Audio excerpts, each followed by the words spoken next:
நேயர்களே, இன்றைக்கு நம்ம பேச போகிற மிக முக்கியமான விஷயம், திராவிட முன்னேற்ற கழகத்தில் ஏற்பட்டிருக்கக்கூடிய பெரிய சிக்கல், பெரிய அனர்த்தம். இப்போது கட்சிக்குள்ள சபரீசன் கைகளில் ஒப்படைக்கப்பட்டிருக்கக்கூடிய ஒரு களச்சூழல் காணப்படுகிறது. அது என்ன சபரீசன் கைகளில் கட்சி ஒப்படைக்கப்படுகிறது என்று நாம் பார்க்கின்ற போது, திரு சபரீசன் நேற்று சட்டமன்றத்திற்கு சென்றார். அதாவது சபரீசன் என்றால் சிலருக்கு தெரியாதோ, எல்லோருக்கும் தெரியும். ஸ்டாலின் அவர்களுடைய மகள் திருமதி செந்தாமரை ஸ்டாலினை அவர்களை மணமுடித்தவர் தான், அவருடைய மாப்பிள்ளை தான் திரு சபரீசன் அவர்கள். அவர் ஜி ஸ்கொயர் என்கின்ற ஒரு பெரிய நிறுவனத்தை ஆரம்பித்து சென்னை புறநகர் பகுதிகளில் ஒரு பெரிய தொழில் இடங்களை ஏக்கர் கணக்கில் வாங்கி அது கட்டடங்களை அவர்கள் வேறு விதமாக நவீன கலையோடு அவர் செய்து விற்பனை செய்து கொண்டிருக்கிற பெரிய தொழிலதிபர். அதை தாண்டி அவருடைய அரசியலுடைய கால் பதிப்பு கடந்த தேர்தலில் அவருடைய முன்னாள் நண்பர் ஆதவ் அர்ஜுனை தோற்கடிப்பதற்காக அவர் சில வியூகங்களை வகுத்தார். அவருடைய கம்பெனியுடைய நிர்வாகியாக இருக்கக்கூடிய கார்த்திக் மோகன், அதாவது அண்ணா நகருடைய சட்டமன்றத்தினுடைய எம்எல்ஏவுடைய மகன், அவரை நிறுத்தினார். ஆனால் எலெக்ஷனுக்கு முன்னாடி நான் தான் அந்த எலெக்ஷனில் நிற்கிறேன், நீங்கள் எனக்கு ஓட்டு போடணுங்கிற அளவுக்கு திமுக காரங்களெல்லாம் கூப்பிட்டு ஆலோசனைகள்லாம் நடத்தினார். இப்போ டிஎம்கே தோற்ற உடனே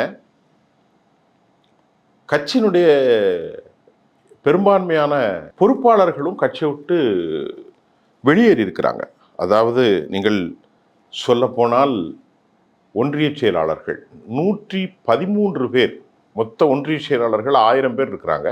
அவற்றில் 113 ஒன்றிய செயலாளர்கள் தாவேக்காவுக்கு தாவி இருக்கிறாங்க. இந்த எலெக்ஷனில் யாரெல்லாம் சரியாக பணியாற்றவில்லையோ அவர்களை கட்சியை விட்டு நீக்குதல் செய்வதற்கான முயற்சிகள் எடுக்கப்படுகிறது. ஒரு ஆலோசனை கூட்டத்தில் அவசர கதியில் யாரெல்லாம், இப்போ உதாரணத்திற்கு சேகர்பாபு மீது கட்சி தலைமை அதிருப்தியில் இருக்காங்க, அவருடைய குடும்பத்தினரும் அதிருப்தியில் இருக்காங்க. காரணம் என்னென்னால், ஸ்டாலின் ஐயா அவர்களை தோற்கடித்து விட்டார், இவருடைய செயல்பாட்டில் ஒரு அக்கறையின்மை தான் குளத்தூரில் கேவலப்பட்டு விட்டது, மற்றவர்களெல்லாம் தோற்றது சரி, முதலமைச்சர் கட்சியினுடைய தலைவர் தோல்வி என்பதனால் ஒரு அசிங்கம் ஒன்றும் இல்லை, வெற்றி தோல்வி என்பது எல்லோருக்கும் உண்டு தான். ஆனால் அந்த வெற்றி தோல்வியை தாண்டி அவர் ஏன் தோற்கடிக்கப்பட்டார் என்பதுதான் அவர்களுக்கு ஏற்பட்ட ஒரு பெரிய கஷ்டமாயிற்று. அப்போ நீங்கள் என்ன வேலை செஞ்சீங்க அப்படின்னு கேட்குறாங்க. ஆனால் பட் அவரை ஒன்றும் செய்யலை, பெரிய அளவுக்கு நேரடியாக அவர் மீதான எந்த ஒரு விமர்சனமும் வைக்கப்படவில்லை. மக்கள் வாக்களித்தார்கள், மக்களின் ஏற்பட்ட ஒரு ரிவோல்ட்டு, அவர் தோல்வி அடைந்து விட்டார், அவ்வளோதான் அப்படின்னு ஒரு மாதிரி சட்சமயமாக பணித்திருக்கிறார்கள். ஆனால் மாவட்ட செயலாளர்களை பொறுத்தவரை உடனடியாக பணி நீக்கம் செய்வது, அதாவது ஒழுங்கு நடவடிக்கை எடுப்பது சிக்கலை ஏற்படுத்தும் என்று திமுக தலைமைக்கு அறிவுறுத்தி இருக்கிறாராம் மாப்பிள்ளையாகிய திரு சபரீசன் அவர்கள். அவர் என்ன சொல்றார் அப்படின்னு நமக்கு தகவல் கிடைத்திருக்கிறது என்றால், மாவட்ட செயலாளர்கள் உடனடியாக நடவடிக்கை எடுத்தால் அவர்கள் இங்கிருந்து புலம்பெயர்ந்து இடம்பெயர்ந்து ஓடிவிடக்கூடிய வாய்ப்புகள் அதிகமாக இருக்கிறது. ஆகவே நாங்கள் அவசரப்பட்டு அவர் மீது நடவடிக்கை எடுக்க வேண்டாம், கொஞ்சம் தாமதிப்போம் என்றும் அவர்கள் சொல்லியிருக்கிறார்கள் என்றும் தகவல் வந்திருக்கிறது. அந்த அடிப்படையில் சரியாக பணியாற்றாமல், சரியாக பணங்களை விநியோகிக்காமல், சரியாக பூத் கமிட்டியை கவனிக்காமல், சரியாக டோர் பை டோர் கேன்வாஸ் செய்யாத மாவட்ட பொறுப்பாளர்கள் பணியாளர்கள் மீது தற்சமயமாக எந்த நடவடிக்கையும் எடுக்கப்படாது என்பது நீங்கள் அறிந்து கொள்வீர்கள். இது முதலாவதாக. இரண்டாவதாக, திமுகவுக்கு இருக்கக்கூடிய பெரும் சிக்கல் என்னவென்றால், 5 சட்டசபை தொகுதிகள் இடைத்தேர்தல். அதில் உங்களுக்கு தெரியும், எல்லாமே அதிமுக தான். உதாரணத்திற்கு கோவை பக்கத்தில் தாராபுரம் சத்யபாமா, பெருந்துறை ஜெயக்குமார், மதுராந்தகம் மரகதம், அம்பை, இசைக்கு சுப்பையா, இவங்க 4 பேருமே அதிமுகலேருந்து இங்கே வந்துட்டாங்க. ஜோசப் விஜய் அவரும் ஒரு தொகுதியை ரிசைன் பண்ணிட்டார். விராலிமலை சி பாஸ்கர், அதாவது பாஸ்கர், அது என்ன விஜயபாஸ்கர். அப்போ இதில் பாருங்க, அது ஒரு 4, இது ஒன்று 5, 6 தொகுதியில் சட்டமன்ற இடைத்தேர்தல் நடக்க போகுது. இந்த 6 தொகுதியில் சட்டமன்ற இடைத்தேர்தலில் என்ன நடக்கும்? நீங்கள் கொஞ்சம் யோசனை செஞ்சு பாருங்க. 6 தொகுதி சட்டமன்ற இடைத்தேர்தலில் திமுகவின் நிலைமை என்ன? 6லையும் தோப்பாங்களா? தெரியல. இல்லை 6லையும் விஜய் ஜெயிச்சுட்டா அவங்களுக்கு ஒரு பெரிய அசிங்கம். இப்போ என்ன செய்ய போகிறாங்க? கூட்டணி பலம் இல்லை, 4%. இப்போ திருச்சியிலலாம் ஓரளவுக்கு பலம். காங்கிரஸ் கட்சி இல்லை, விடுதலை சிறுத்தைகள் இல்லை, ஐஎம்யூஎல் அவங்களும் போய் இப்போ 20 வருஷம் கூட்டாளியாக இருந்தால் அவர்களும் இப்போ முரண்படுறாங்க. இந்திய கம்யூனிஸ்ட்டும் மார்க்சிஸ்ட் கம்யூனிஸ்ட்டு இப்போ அவங்க வெளியிருந்து ஆதரவு கொடுத்தாலும் இன்னும் 6 மாதத்தில் நடக்கும்போது நாங்கள் வெளியிருந்து ஆதரவுல கூட்டணிக்குள்ளே வந்து தான் ஆகணும் இந்த 6 மாதத்துக்குள்ள.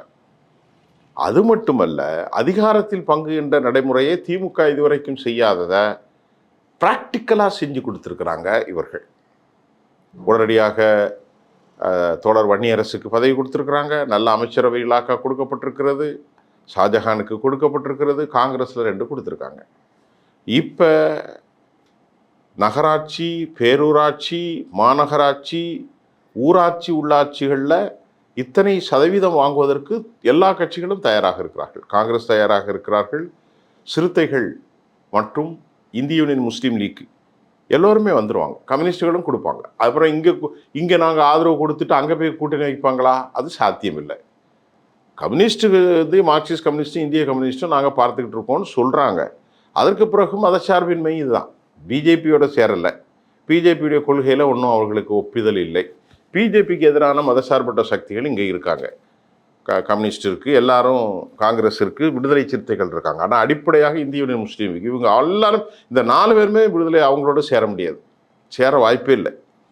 அப்படின்னால் இந்த அமைப்பை, இந்த கட்சியை, இந்த இயக்கத்தை, இந்த அரசியல் தலைமையை பலப்படுத்துவது அவர்களுக்கு ஒரு கடமையாகிவிட்டது. இப்போ அண்ணாமலை போன்றவர்கள் வெளியே போயிட்டாங்க, பிஜேபி பலகீனமாகிவிட்டது.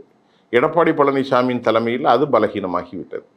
ஆக இப்படியெல்லாம் நடக்கின்ற போது மீண்டும் அவற்றில் இத்தனை சதவீதத்தை கொடுப்பதற்கு, அதிகாரத்தில் பங்கை கொடுப்பதற்கு, இத்தனை மாநகராட்சி இருக்குது உங்களுக்கு இவ்வளோ கொடுக்குறேன், இத்தனை என்ன சொல்கிறது பேரூராட்சிகள், நகராட்சிகள், ஊராட்சி, உள்ளாட்சி இதுவெல்லாம் கொடுக்குற போது அதிகாரம் கிடைக்கும் மட்டத்தில் கட்சி வளரும் என்று நினைக்கும் போது எல்லோரும் இங்கே அட்டையை போல ஒட்டி கொள்வார்கள். திமுக இதெல்லாம் ஒன்றுமே கொடுத்ததில்லை. திமுக ஒரு ஒட்டுண்ணி, அவர்கள் இவர்களிருந்து ஒரு கருவேப்பிலையாக எடுத்துக்கொண்ட, இதுவரை அப்படி தான் நடந்தது, நான் ஒன்றும் மிகைப்படுத்தி சொல்லவில்லை. இவர்கள் அனைவரும் சமையற் காலங்களில், திருவிழா காலங்களில் சமைக்கப்படுகிற உணவிற்கு சுவையூட்டிகளாக இருந்தார்கள். சுவையூட்டுவது என்பது கருவேப்பிலை போடுவார்கள், உணவு நல்லாக இருக்கும், சாப்பாடு எல்லாம் முடிந்து பரிமாறிவிட்டால் அவர்களுக்கு கையிலே பலம் கிடைக்கும். திமுகவினருக்கு முதலில் அதிலே கிடைக்கக்கூடிய புதினா, கொத்தமல்லி, தக்காளியினுடைய மேலே இருக்கக்கூடிய தொளி, கருவேப்பிலை எல்லாரையும் தூக்கி போட்டு விடுவார்கள். இவர்கள் தான் கூட்டணி கட்சி. பட்டை, லவங்கம் இது எல்லாமே தேவை. இதெல்லாம் எதுவுமே இல்லாமல் அவர்கள் சமைக்க முடியாது. ஆகவே அவர்கள் இதில் எது சுவையூட்டி இருக்கிறதோ அந்த சுவையூட்டிகளாக கட்சிகள் இருந்தார்கள். கொத்தமல்லியாக, தக்காளியாக, தக்காளியினுடைய தொளியாக, அதை போன்று புதினாவாக, அதை போன்று பட்டை, லவங்கம், ஏலக்காய், கிராம்பு, அதை போன்று கருவேப்பிலை, இப்படி எல்லாவற்றையும் தூக்கி வெளியே தூக்கி போட்டுருவாங்க. அதுதான் கூட்டணி கட்சிகள். சாப்பாடை வச்சு மட்டன் குழம்பு வச்சு சாப்பிட்ருவாங்க. இப்போ இவர்களுக்கு அதற்குள்ள மரியாதை இருப்பதா? நான் உங்களுக்கு ஒரு புரியக்கூடிய பாஷையில் சொல்கிறேன். அதனால டிஎம்கேக்கு இப்போ அதை ஜெயித்தாக வேண்டும். ஒருவேளை உள்ளாட்சி, ஊராட்சி, பேரூராட்சி, மாநகராட்சி, 6 சட்டமன்றத்தினுடைய தொகுதிகள் இடைத்தேர்தல், நான் சொன்ன மாதிரி அதெல்லாம் தோற்று இவர்கள் பலமானால் கட்சிக்காக பெரும் பின்னடைவு ஏற்படும். கூட்டணி பலமும் இல்லை. இதையெல்லாம் அவர்களுக்கான பெரும் பின்னணி பலம் குறைந்த நிலையில் இப்பொழுது திமுக தலைமை என்ன செய்ய போகிறது என்ற கேள்விக்கு விடை தெரியவில்லை. பெரும் சிக்கலில் தான் இந்த நடவடிக்கைகள் இருந்து கொண்டிருக்கிறது. அதனால் அவர்கள் முடிந்த அளவிற்கு சட்டமன்றத்திலும் எல்லாவற்றிலும் எதிர்குரலை வலிமையாக வைப்பதை போன்ற ஒரு பிம்பத்தை கட்டமைத்து வருகிறார்கள். அந்த பிம்பம் மாய பிம்பமாக இருக்கலாம். ஏனால் ஒரு 45 நாட்களில் ஒரு அரசாங்கத்தை பெரிய குறை சொல்ல முடியாது. அந்த அளவிற்கு சிபிஎஸ்சி ஸ்கூல் விவகாரம்லாம் போடும்போது நிறைய லஞ்ச பணம் வாங்கியிருக்காங்க திமுகவினர். ஒரு கட்சிக்கு, அதாவது சிபிஎஸ்இ போன்ற எந்த ஸ்கூலாக இருந்தாலும் அது சென்ட்ரல் சிலபஸாக இருந்தாலும், ஆனால் அது ஸ்டேட் கவர்மெண்ட்டில் ஒரு பெர்மிஷன் வாங்கணுங்கிற ரூல் ஒன்று இருக்குது. அதுக்குத்தான் இவ்வளோ பணத்தை வாங்குறாங்க அப்படிங்கிறத இப்போது வெளிப்படையாக வெளியே வந்து கொண்டிருக்கிறது. கடந்த காலங்களில் மின்சாரத்துறையில் செந்தில் பாலாஜி விவகாரங்களில் என்னென்ன மாதிரியான கோல்மால் நடந்திருக்கிறது, அதே போன்று லோ கேவி என்று சொல்லக்கூடிய குறைந்த மின் அழுத்தம், அந்த டிரான்ஸ்ஃபர், அதாவது எந்த அளவுக்கான கன்வே பண்ணக்கூடிய மின் மாற்றி வங்கிகள், அதில் ஏற்பட்ட பர்ச்சேஸில் ஏற்பட்ட கோளாறு, அதே போன்று டாஸ்மாகில் ஏற்பட்ட பிரச்சனைகள், அதே போன்று எந்தெந்த துறைகளெல்லாம் இவர்கள் கோல்மால் செஞ்சுருக்காங்கன்னு மக்கள்கிட்ட ஃபோக்கஸ் பண்ணிடுவாங்க. அப்படி பண்ணுகின்ற போது அது மேலும் திராவிட முன்னேற்ற கழகத்துக்கு பெரும் சிக்கலை ஏற்படுத்தலாம். காரணம், அவர்கள் வந்துவிடுவோம் என்று ஒரு பெரிய ஆள் மாற்றமோ பத்திர மாற்றமோ டாக்குமெண்ட்ஸ் மாற்றமோ இல்லாமல் எல்லாம் சிக்கியிருக்கிறது. அவர்கள் எதிர்பார்க்கவில்லை இவ்வளவு பெரிய வெற்றியை தாவேகா பெறும் என்று. இப்போ தாவேகா அவர்களின் மீது சில இடங்களில் குறைகள் நிறைய வந்து கொண்டிருக்கிறது. ஒரு 45 நாளில் மின்சார பயன்பாடு இதெல்லாம் கொஞ்சம் குறைகள் வருகிறது. லோக்கலில் கட்சிக்காரங்க சில அடாவடிகளை பண்ணிடுறாங்க, சில திருட்டு கணக்கு செக்ஷுவல் விஷயத்தெல்லாம் சிக்கியிருக்கிறாங்க. இதெல்லாம் தலைமை இருக்கணும். அதில் அவர் பேச மாட்டிருக்கார் முதலமைச்சர் அவர்கள். ஆக இப்படிப்பட்ட பிரச்சனையில் எல்லாரையும் விட அதிமுக கதை காலின்னு வைங்களேன், அவர் யாரெல்லாமோ கூப்பிட்டு என்ன செய்யலாம் அப்படின்னு அவர் பேசி கொண்டிருக்கிறார். அதை தாண்டி கட்சியில் உள்ள முக்கியமானவர்கள்லாம் கழகத்தை விட்டு வெளியேறி கொண்டிருக்கிறார்கள் என்பது அவர்களுக்கு ஏற்பட்ட ஒரு பெரிய பிரளயம். மத்திய அரசில் கொஞ்சம் ஜிஎஸ்டி மீட்டிங்கில் போய் ஒரு மாதிரி பேசிட்டு வந்திருக்காருன்னு சொல்லப்பட்டிருக்கிறது. கொஞ்சம் பொறுத்திருந்து பார்ப்போம். இன்னும் பெரிய ஆப்ரேஷனாக அழுத்தத்தை கொடுக்க மாட்டாங்க. ஏன்னா கழகங்கள் இல்லாத ஆட்சியை முதல்ல நிறுவியிருக்கு பாஜக. அதில் இவர்கள் சொல்லி நிறுவனா அது ஆட்டோமேட்டிக்காக நிறுவப்பட்டிருக்கிறது. நம்ம டக்குன்னு அவருடைய 2ஆம் நிலை 3ஆம் நிலை என்றெல்லாம் நாம் சொல்ல மாட்டோம். எல்லாத்தையும் அப்படி தான் சொல்லிகிட்டு இருக்காங்க. சீமான 2வது நிலைன்னு சொல்கிறாங்க, ஜோசப் விஜய் 2ஆம் பிஜேபியினுடைய பி டீம்னு சொல்கிறாங்க. அப்படிலாம் நம்ம சொல்ல வேண்டிய தேவையில்லை, அதுக்கு ஆதாரமும் இல்லை. அதனால் நிறைய செய்திகளோடு நம்ம இன்றைக்கி விடைபெறுகிறோம். மீண்டும் அடுத்த செய்தியில் சந்திப்போம். நன்றி.